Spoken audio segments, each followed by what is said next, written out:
Yahweh appeared to him by the oaks of Mamre, as he sat in the tent door in the heat of the day. He lifted up his eyes and looked, and saw that 3 men stood near him. When he saw them, he ran to meet them from the tent door, and bowed himself to the earth, and said, "My Lord, if now I have found favor in your sight, please don't go away from your servant. Now let a little water be fetched, wash your feet, and rest yourselves under the tree. I will get a piece of bread so you can refresh your heart. After that you may go on your way, now that you have come to your servant." They said, "Very well, do as you have said." Abraham hurried into the tent to Sarah and said, "Quickly, prepare 3 seahs of fine meal, knead it, and make cakes." Abraham ran to the herd and fetched a tender and good calf, and gave it to the servant. He hurried to dress it. He took butter, milk, and the calf which he had dressed, and set it before them. He stood by them under the tree, and they ate. They asked him, "Where is Sarah, your wife?" He said, "There, in the tent." He said, "I will certainly return to you at about this time next year, and behold, Sarah your wife will have a son." Sarah heard in the tent door, which was behind him. Now Abraham and Sarah were old, well advanced in age. Sarah had passed the age of childbearing. Sarah laughed within herself, saying, "After I have grown old, will I have pleasure, my Lord being old also?"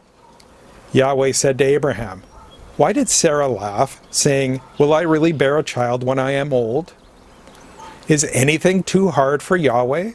At the set time I will return to you, when the season comes around, and Sarah will have a son."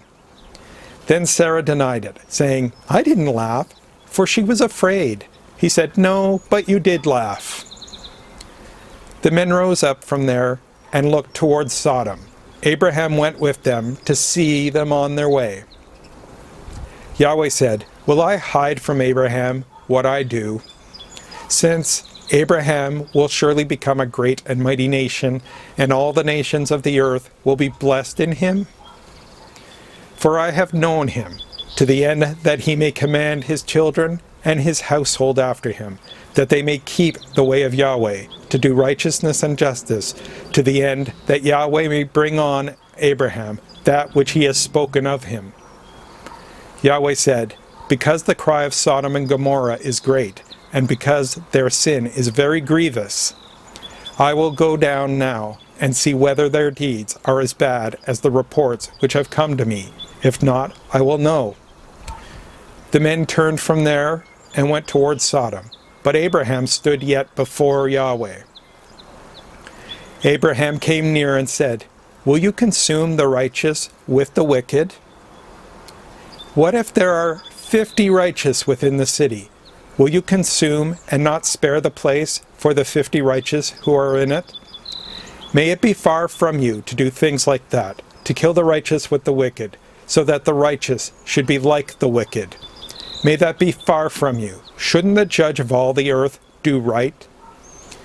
Yahweh said, "If I find in Sodom 50 righteous within the city, then I will spare the whole place for their sake." Abraham answered, "See now, I have taken it on myself to speak to the Lord, although I am dust and ashes. What if there will lack 5 of the 50 righteous? Will you destroy all the city for lack of 5? He said, "I will not destroy it if I find 45 there." He spoke to him yet again, and said, "What if there are 40 found there?" He said, "I will not do it for 40's sake." He said, "Oh, don't let the Lord be angry, and I will speak. What if there are 30 found there?" He said, "I will not do it if I find 30 there." He said, "See now, I have taken it on myself to speak to the Lord. What if there are 20 found there?" He said, "I will not destroy it for the 20's sake." He said, "Oh, don't let the Lord be angry, and I will speak just once more. What if 10 are found there?" He said, "I will not destroy it for the 10's sake." Yahweh went his way as soon as he had finished communing with Abraham, and Abraham returned to his place.